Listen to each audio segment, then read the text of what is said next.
ہر طرف بتوں کی پرستش ہے، نمرود کے مجسمے بنے ہوئے ہیں اور لوگ ان کی پوجا پاٹ کرتے ہیں۔ اب ابراہیم کا امتحان ہے کہ کیا اس ماحول کے اندر وہ ان کی طرف جھکاؤ کرتا ہے، لیکن جناب ابراہیم کہتے ہیں کہ ان تماثیل کے آگے تم آسن مارے بیٹھے ہو، جو اپنا دفاع بھی نہیں کر سکتے اور اپنی ضرورت کی تکمیل بھی نہیں کر سکتے، تمہاری ضرورتوں کو کیسے پورا کریں گے؟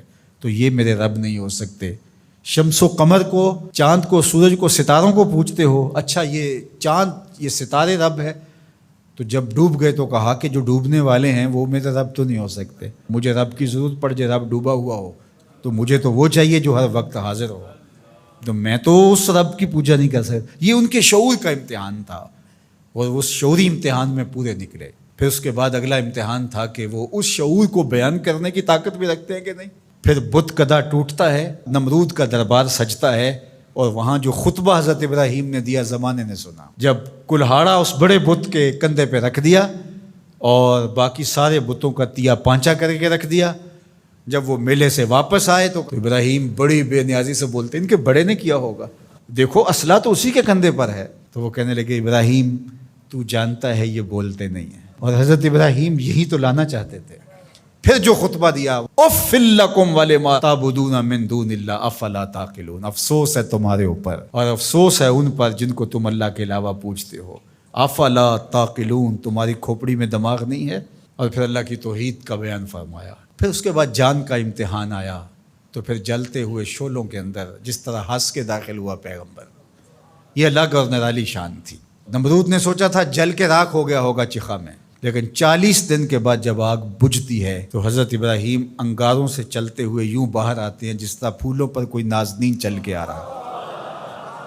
پھر 87 سال عمر ہے، اللہ تعالیٰ پھر حضرت ہاجرہ کے بطن سے حضرت اسماعیل کی صورت میں اولاد عطا کرتا ہے۔ اب اتنی بڑھاپے کی عمر میں اولاد نصیب ہو تو انسان کا جی چاہتا ہے سارے کام کاج چھوڑ کے گھر بیٹھ جاؤں اور میں اپنی اولاد کے چہرے کی بلائیں لوں، لیکن حکم ہوتا ہے اپنی زوجہ کو بھی اور اپنے نو مولود بیٹے کو بھی ایسی وادی میں چھوڑاؤ جہاں کوئی سبزہ بھی نہیں ہوگا۔ اللہ اکبر۔ پھر اسماعیل علیہ السلام کی ایڑیوں کے رگڑنے سے زمزم جاری ہوتا ہے۔ اب ذرا دیکھیے، ایک ایسا امتحان آتا ہے، اگر کو ہمالیہ پہ بھی ڈال دیا جاتا اس کا پتا بھی پانی ہو جاتا۔ فلما بلغ معہ السعی، جب وہ ان کے ساتھ چلنے پھرنے کے قابل ہوا۔ ابراہیم علیہ السلام خواب دیکھتے ہیں، اور خواب کیا دیکھتے ہیں کہ میں بیٹے کو ذبح کر رہا ہوں۔ فلما اسلما، جب دونوں راضی ہو گئے، باپ ذبح کرنے پہ اور بیٹا ذبح ہونے پہ۔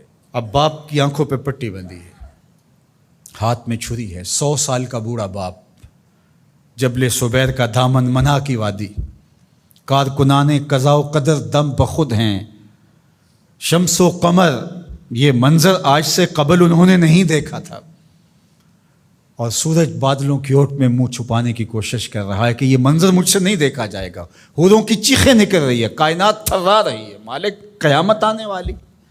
اور مالک بھی فرشتوں سے کہہ رہا تھا کہ تم کہتے تھے نا کہ سجدے ہم کریں گے، تسبیحات ہم کریں گے، انسان تو دینگا مشتیاں کرے گا، ذرا میرے بندے کی اس ادا کو بھی دیکھو، میرے حکم کی تعمیل پر میرے بندے کی اس انوکھی ادا کو بھی دیکھو۔ چھری کی نوک حلق کے اوپر رکھ کے پورا وزن ڈال دیا، گلا کٹ گیا، خون بہنے لگا۔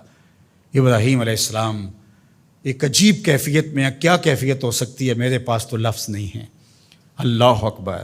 جلدی سے جو ہے وہ آنکھوں سے پٹی کھولتے ہیں تو دیکھتے ہیں کہ منظر بدلا ہوا ہے، بیٹا سمجھ کے جس کو ذبح کیا وہ تو دمبا تھا، اور اسماعیل علیہ السلام پاس کھڑے مسکرا رہے ہیں، اور پاس حضرت جبریل امین بھی کھڑے ہیں۔ یہ اس بات کا عملی ثبوت ہے یہ وہ دمبا لے کے آئے ہیں۔ تو بے ساختہ جناب ابراہیم علیہ السلام کی زبان پر جو لفظ آیا وہ یہ تھا، اللہ اکبر، اللہ اکبر۔ تو حضرت اسماعیل بولے لا الہ الا اللہ واللہ اکبر، پاس کھڑے جبریل بولے اللہ اکبر وللہ الحمد۔ اللہ نے کہا اے ابراہیم تمہاری قربانی کی سنت کو بھی قیامت تک جاری رکھیں گے، تمہاری زبانوں سے نکلے ہوئے جملے بھی مرنے نہیں دیں گے۔ وَنَادَيْنَاهُ أَن يَا إِبْرَاهِيمُ قَدْ صَدَّقْتَ الرُّؤْيَا إِنَّا كَذَلِكَ نَجْزِي الْمُحْسِنِينَ، اس حال میں ہم نے ندا دی ابراہیم تو نے واقعی خواب پورا کر دکھایا۔ إِنَّ هَذَا لَهُوَ الْبَلَاءُ الْمُبِينُ، اللہ فرماتا ہے یہ بہت بڑا امتحان تھا، یہ چھوٹا امتحان نہیں تھا۔ اور پھر میرا رب رب ہو کے کیا کہتا ہے؟ سلام علی ابراہیم، اے ابراہیم تیرے اوپر سلامتیاں نازل ہو۔ اللہ اکبر۔ پرسوں بھی میں کسی منڈی کے قریب سے گزرا، کہتے ہیں اس علاقے کی سب سے بڑی منڈی ہے، تو ہزاروں جانور، ہجوم محبت، اور سڑکوں پر، گلیوں میں، بازاروں میں کوئی یہاں گائے لے کے جا رہا ہے، کوئی بیل، کوئی اونٹ اٹھا کے لے کے جا رہا ہے، تو بے ساختہ میری زبان سے یہی نکلتا ہے، سلام علی ابراہیم، ابراہیم تیرے اوپر سلامتیاں نازل ہوں۔ اللہ اکبر۔ اور اس قربان گاہ پر، جس قربان گاہ پر حضرت اسماعیل کو لے کر کے چلے تھے، منا کی وادی میں جبل سبیر کے پاس، وہاں 25 لاکھ حجاج جانور ذبح کریں گے، تو منا کی وادی اس گونج سے منور ہوگی، آواز آ رہی ہوگی، سلام علی ابراہیم، ابراہیم تیرے اوپر سلامتی۔ ابراہیم علیہ السلام نے چھوٹا کام نہیں کیا، بہت بڑا کام کیا، لیکن میرے رب نے بھی پھر جو اعزاز دیا، جو تکریم دیا، عرض کی گئی یا رسول اللہ یہ قربانیاں کیا ہیں؟ فرمایا تمہارے باپ ابراہیم کی سنت ہے، قیامت تک وہ نقشہ ہماری آنکھوں کے سامنے رہے گا، اور لوگ اپنے قیمتی متاع کو اس طرح قربان کرتے رہیں گے۔ ہمارے ایک بزرگ فرمایا کرتے تھے کہ ہر بندے کا کوئی نہ کوئی اسماعیل ہوتا ہے، جب تک وہ اپنے اسماعیل کی گردن پر چھری نہیں رکھتا رب کا قرب نصیب نہیں ہوتا۔ تو اپنی عزیز ترین متاع اللہ کی راہ میں قربان کرنے کا موقع آ جائے، وہ جان ہو، وہ اولاد ہو، وہ مال ہو، وہ منصب ہو، جب حالات تقاضا کریں اور آپ کو لگے کہ میرے مالک کا مجھ سے یہ تقاضا ہے، تو راہ خدا کے اندر قربان کرنے کا جب یہ جذبہ اس لیول تک پہنچ جائے، تو پھر آپ اس نور سے مالا مال ہوتے ہیں، اس فیض سے فیض یاب ہوتے ہیں۔ ہمارے لیے یہ واقعات اس لیے رکھے، ہم تو چھوٹے چھوٹے امتحانوں سے ڈر جاتے ہیں، ہمیں بڑے امتحان بھی دینے پڑے تو ہمارے بڑوں کی سیرت یہ ہے کہ ہم کشادہ دلی کے ساتھ، خوش دلی کے ساتھ ان امتحانوں سے گزریں، پھر ہمارے رب کی رحمتیں اور کرم نوازیاں ہمارے شامل حال ہوں گی۔